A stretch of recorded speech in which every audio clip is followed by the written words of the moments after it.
dia. Estamos recebendo aqui no estúdio Ricardo Wagner, que foi candidato a deputado federal aqui no estado do Rio Grande do Sul. Ricardo, tudo bem? Bom dia. Bom dia a toda a nossa parceria aqui da Rádio Independente e também a todos os ouvintes aqui do Vale do Taquari e aqueles que saem do Vale do Taquari também, né, que escutam aí, que estão na nossa escuta. Prazer estar aqui com vocês. Ricardo, vamos fazer uma avaliação em relação à corrida eleitoral.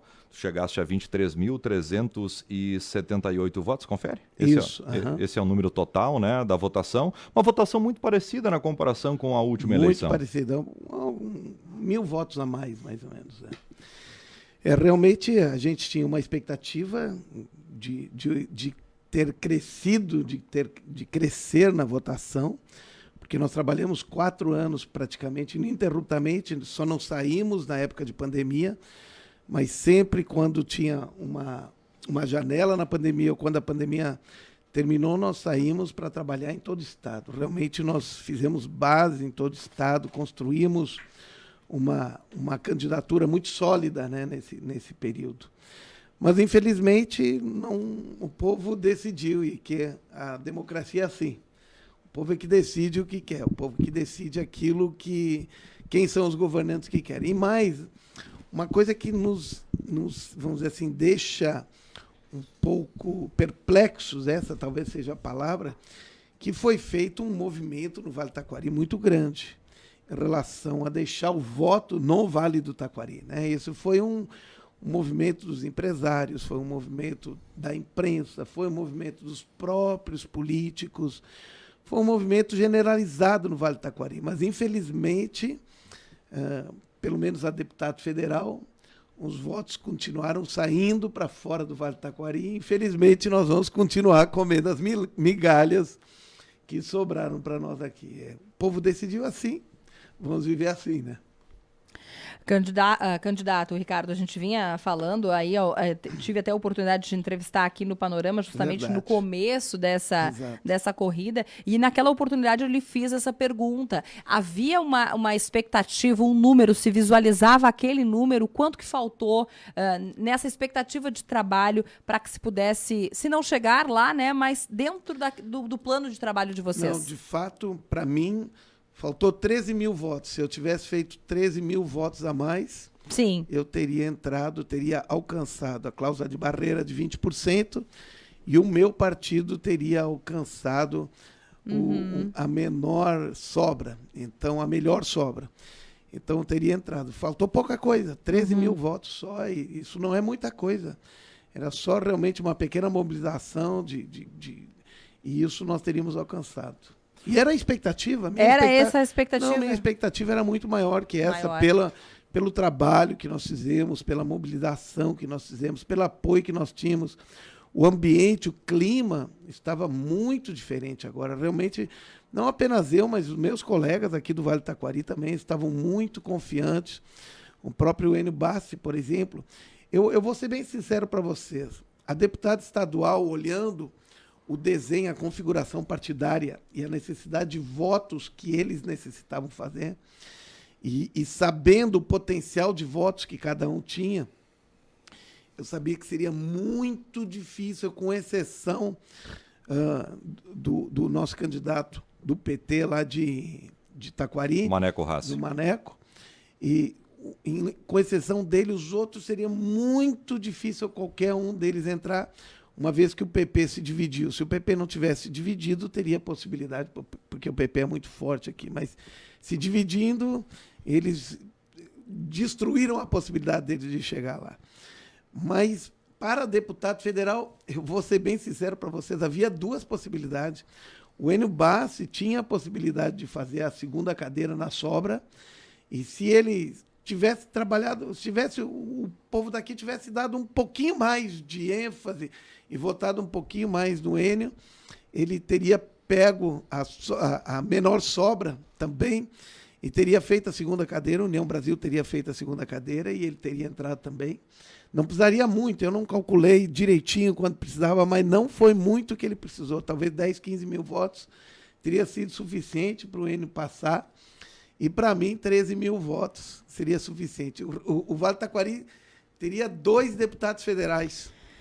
Ricardo, eu preciso te perguntar qual é a avaliação que se faz, por que o Vale se divide tanto, por que nós, de novo, e olha que nesse pleito, nessa caminhada, a imprensa fez um trabalho exaustivo. Inclusive, tenho que parabenizar a imprensa, porque a imprensa foi exaustiva nisso, foi realmente nota 10, vamos dizer assim. Parabéns realmente a toda a imprensa, parabéns vocês, todos que labutaram nisso, mas o povo não entendeu ainda o que significa um deputado para uma região.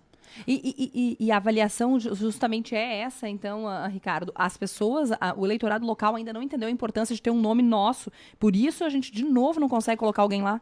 Não entende. Esse é um ponto. Não entendeu a importância, porque se entendesse a importância, talvez, mesmo tendo outras pessoas a quem eles são amigáveis, vamos dizer assim, que gostem, mas entendessem a importância de um representante do Vale, talvez eles teriam votado e passado por cima, inclusive, da sua preferência para alguém de fora. Mas, primeiro, não entenderam isso. Segundo, o que a gente vê, como foi, quem foi realmente que passou, porque ficaram muitos nomes fora, muitos nomes importantes. Uau, ficaram tanta gente fora aqui que a gente fica impressionado, gente com alta votação ficou fora. Quando nós olhamos os nomes, nós ficamos um pouco impressionados. Giovanni Feltz, o nome da política, e um nome consagrado, um homem honrado dentro da política, né? Sérgio Turra, um ótimo candidato, né? O Luciano Azevedo, que foi um prefeito nota 11 na cidade de Passo Fundo, era um nome fortíssimo, deveria ter entrado, seria um grande representante. Bibo Nunes, que era um grande protagonista. Maurício de Zedri, que queria o Podemos, ficou fora, né? O Marco Alba, que foi 2 vezes prefeito de Gravataí, foi um grande prefeito também. Então, Nelson Marquesan, ele se queimou um pouco na pandemia, mas é um nome importante. Se nós vamos ver deputados estaduais também, Tiago Simon ficou fora, filho do Pedro Simon, e alguns outros nomes. Nós vemos nomes fortes que ficaram fora. E quem são os nomes que entraram, que tomaram o lugar dele? E quem foi que pegou? É interessante que eu, pessoalmente, pensava que nessa eleição iria se repetir o fenômeno que aconteceu na eleição dos prefeitos, que era o fenômeno de que aqueles que estavam mais perto da população seriam os mais votados. Mas, infelizmente, não foi isso que aconteceu. Nós vimos gente que era de fora, que nunca botou os pés aqui no Vale do Taquari, nós nunca vimos eles. E em todas as cidades foram os mais votados do Vale do Taquari aqui. Impressionante. Né? Tiveram uma votação intensa aqui no Vale do Taquari. E por que isso? De novo, é o protagonismo daquelas figuras que são, vamos dizer assim, não tanto polêmicas, mas as pessoas que estão, como eu posso dizer, que são ícones, né? que chamam a atenção dentro da sociedade. E essas pessoas receberam uma votação muito intensa aqui do Vale do Taquari. E não só daqui, de todo o estado. Sim. Ricardo, eu quero aprofundar um pouquinho nessa questão de não termos elegido mais uma vez um candidato aqui da região, e daí a gente nota que existe uma frustração, né, dos candidatos que colocaram o nome à disposição da comunidade aqui do Vale. Bom, tu considera o público do Vale do Taquari um público politizado? Que pergunta desafiadora essa pergunta. De certa parte é um público politizado, porque eles, vamos dizer assim, eles comparecem e vão às urnas e votam. Todavia, é um público que não entendeu o quanto é importante, né, termos os nossos representantes.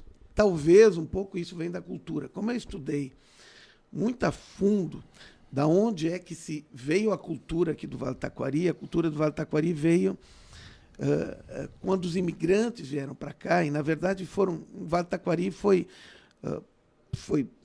habitado por migrantes, principalmente, né? Não por imigrantes, foram migrantes. 70% daqueles que vieram morar aqui para o Vale do Taquari foram migrantes, já estavam em outras regiões e vieram para cá. E esses imigrantes que vieram da Europa, tanto da Itália quanto da Alemanha, eles vieram de uma cultura feudalística na época. E havia como posso dizer, uma lei que chamava Lei do Morgádio na época, lá na Europa, e funcionava assim: o filho mais velho herdava tudo, e o filho mais novo trabalhava para o filho mais velho.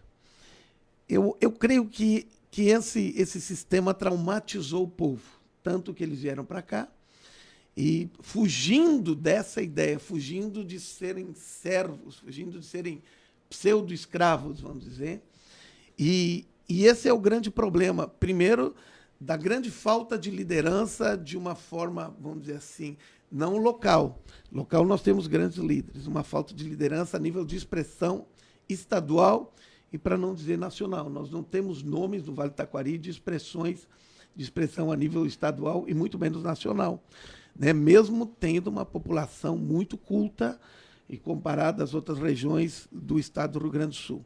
Mas nós não temos liderança em nenhuma área. Na área política, nós vimos agora que não temos, né? Nós não temos na área industrial, não temos na área comercial, não temos na área educacional, não temos praticamente nenhuma área, um ícone que pode se dizer o número 1, o número 2, o número 3, né? Dentro do Estado, que sejam as lideranças formadoras de opinião, aquelas que dirigem entidades, assim por diante. E automaticamente, desculpe, só como consequência disso, automaticamente, em função dos minifúndios, em função das pequenas empresas, dos pequenos negócios, que é bom, que traz uma distribuição de renda muito boa para o Vale do Taquari, que apesar do Vale do Taquari ter um PIB per capita menor do que a média do Estado, mas a distribuição de renda do Vale do Taquari é muito boa. E por causa dos minifúndios, por causa desse conceito de cooperativas, tudo, nós percebemos de que o temor de ter um conceito ditatorial, de ter alguém muito forte, né, como era lá no passado, alguém muito forte do lado deles, parece que isso espanta um pouco de deixar com que pessoas grandes cresçam dentro do Vale. É um temor inconsciente coletivo que, no meu entender, né, na psicologia do povo. Então, o povo não se importa que tenha alguém grande lá fora, longe, distante. Mas aqui dentro parece que isso causa um pouco de temor. Essa é uma análise que eu faço, talvez esteja errado, viu? Mas é uma análise que eu faço olhando a cultura, olhando a história do povo e olhando e vendo que dificilmente se cria no Vale do Taquari uma figura forte de expressão, e não temos, podem procurar em qualquer área, não temos uma figura forte em praticamente nenhuma área. Só para fechar essa questão, Ricardo, pelo que eu entendi, então, nós temos candidatos com muita força política no Vale do Taquari. Em contrapartida, nós temos outros candidatos de outras regiões que têm votações expressivas no Vale, mas os nossos candidatos não conseguem penetrar outras regiões. É mais ou menos isso? Não, os nossos candidatos não conseguem sair da região aqui. Eu, na verdade, sou um sui generis porque eu faço 2/3 dos meus votos fora do Vale do Taquari. 2/3 da minha votação foi fora do Vale do Taquari. Por quê? Porque eu tenho uma rede espalhada, uma rede de relacionamento, uma rede de comunidades espalhada em todo o estado do Rio Grande do Sul, fora do estado também. Então, eu construí isso durante toda a minha vida. Eu entendi isso e fiz uma construção disso durante toda a minha vida. Então, eu entendi esse sistema, entendi a cultura, como o Vale do Taquari foi construído, a cultura como foi formada, e eu entendi que eu deveria de passar por isso.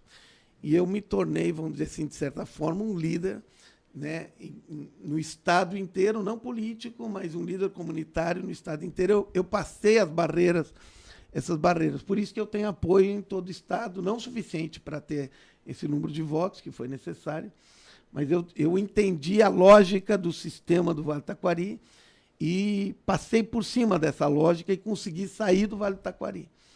Mas esse é um grande problema, realmente é um grande problema. Os outros entram sem problema, porque nós admiramos outros e que eles fiquem lá, longe de nós, e sejam grandes homens longe de nós. Mas nós temos um pouco de temor de que pessoas grandes cresçam do nosso lado. Ricardo, politicamente, onde nós vamos te ver a partir de agora, então? Qual é o movimento? Olha, essa é uma boa pergunta, viu? Nós temos que deixar agora um pouco a areia baixar, a poeira baixar. Né? Foi realmente uma experiência muito trabalhosa essa que eu tive durante os 2 últimos anos. Nos últimos meses eu dormia 2, 3 noites por mês em casa, né? De tanto trabalho, saía pelo estado inteiro buscar, porque eu sabia que o Vale do Taquari tinha essas limitações. Pensei que ia passar um pouquinho, não aconteceu. Precisamos continuar trabalhando, precisamos continuar mobilizando, né? A imprensa precisa continuar construindo essa ideia, né? Quebrando essa ideia de que pessoas fortes não vão causar dano, né, a outras pessoas. Nós não precisamos ter medo de construir pessoas, de grandes líderes aqui, se são líderes que querem o bem da comunidade. Mas eu, pessoalmente, não sei. Ontem à noite, quando estava toda uma equipe reunida, eu disse, olha, terminou um ciclo, vamos ver agora como vai ser o próximo ciclo. Não posso ainda definir o que vai ser o próximo ciclo, mas eu vim falando sempre de que eu vim para ser deputado federal, não vim para me projetar politicamente, eu não vim para construir vamos dizer assim, uma carreira no sentido de ter alguma cadeira profissional dentro do poder público, não. Eu realmente gostaria, meu objetivo era ser deputado federal, porque eu sei que eu tenho para agregar tanto para a região do Vale do Taquari, quanto para o Estado, quanto para a nação brasileira. Me preparei para isso, estudei, fiz treinamento internacional, cursos, especialização internacional, nesse sentido todo. Infelizmente, o povo decidiu que não queria, então, que querem outros. Então, precisamos respeitar isso, né? Não pense em experimentar um pleito municipal? Olha, isso precisamos pensar um pouco mais para frente, mas realmente nunca me passou isso na mente, não vou dizer que nunca. Tu tem uma passou, carreira né? na tua tenho cidade. Uma carreira, sim, pública. Tenho carreira pública, tenho história, né, construir, mas eu creio que isso nós temos que discutir um pouco mais para frente. Não está dentro, eu posso dizer de antemão já, não vou afirmar que isso é impossível, mas não está dentro do meu escopo de prioridades. Muito bem. Muito bem. Agradecer aqui o Ricardo, né, por nos atender. É sempre difícil falar dia depois, e a gente sabe que tem uma frustração grande. O Ricardo tinha uma expectativa muito alta de se eleger deputado federal. E é importante, né? Eu acho que a gente precisa ter candidatos, Aline, que acreditem que eles possam nos representar. Não, e a gente lamenta porque também nós estávamos aqui hoje na grande expectativa, né, Moisés, de estar entrevistando os eleitos, né, da região. A gente tinha posso dizer uma coisa para vocês, que eu acredito que, vamos dizer assim, depois de tudo isso, eu não quero frustrar, mas se nós não fizermos um trabalho intenso, eu acho que nós vamos frustrar novos pleiteantes a cargos, porque o Vale do Taquari, ele já, agora há 3 pleitos, ele negou fogo, ou seja, pessoas que seriam boas, talvez na próxima eleição, como eu falei, encerrou-se um ciclo, bons candidatos nós tínhamos, né, que poderiam chegar lá. Eu não sei se eles vão ter coragem de novo de colocar seus nomes à disposição. Dos 9 mais votados a federal e estadual do Vale do Taquari, 6 não se candidataram nessa eleição. Exatamente. E por isso que eu estou dizendo... Pode ser esse movimento já. Ricardo Wagner, Enio Bassi e Douglas Sandri. Os 3 que foram para a eleição de 2022. Exatamente. Enio Bassi, com certeza que não vai mais, ele disse que era a última opção dele. Ricardo Wagner, dificilmente eu vou de novo, tá entendendo? Porque eu construí, daí vou ter já 60 e poucos anos. Tem água para passar embaixo dessa ponte? Tem água ainda, né? Mas vamos dizer assim, a cultura precisa mudar muito. É uma pena, porque nós tínhamos nomes que poderiam ter chance de chegar lá, e agora precisam criar nomes políticos, bons nomes políticos, para novamente ter essa coragem de enfrentar novamente essa cultura institucionalizada no Vale do Taquari, de jogar os votos fora e pagar o preço, porque todos esses candidatos pagaram um preço muito alto. E eu falo preço em todo sentido, financeiro, na família, no desgaste da saúde, em todos. Ninguém vai para um pleito e sai ileso do pleito, né? Nós crescemos, mas pagamos um preço muito. O preço que eu paguei é quase que insano. Mas tudo bem, faz parte. Quando a gente se propõe, né, a trabalhar e se propõe a isso, a gente sabe que existe as duas opções. E eu já estava preparado, já tinha mentalmente me posicionado tanto para uma possibilidade como para outra. Então, para mim, eu estou bem tranquilo falando aqui sem problema nenhum e sem, vamos dizer assim, colocando acusação. Eu só estou dizendo de que realmente nós precisamos trabalhar a nível de Vale do Taquari para uma construção talvez começando agora já, né? Porque senão nós vamos ter dificuldade de ter candidatos na próxima eleição, inclusive. 9h, Moisés, e 10 minutos. Precisamos liberar aqui para o Independente Notícias. Conversamos com Ricardo Wagner, foi candidato pela região, fez mais de 23 mil votos, faltou mais ou menos 13 mil votos para conquistar essa cadeira e representar o Vale do Taquari em Brasília. Exatamente. Prazer estar junto com vocês, prazer de falar com esse grande público do Vale do Taquari. Muito obrigado por todos aqueles que confiaram na gente, que confiaram nos outros candidatos do Vale do Taquari. Muito obrigado naqueles que entenderam isso. E vamos ver se no próximo pleito agora a situação muda e a gente realmente possa ter alguém aqui representando o Vale. Muito obrigado. Deus abençoe a todos. Valeu, muito obrigado, Ricardo. 9h e 11 minutos.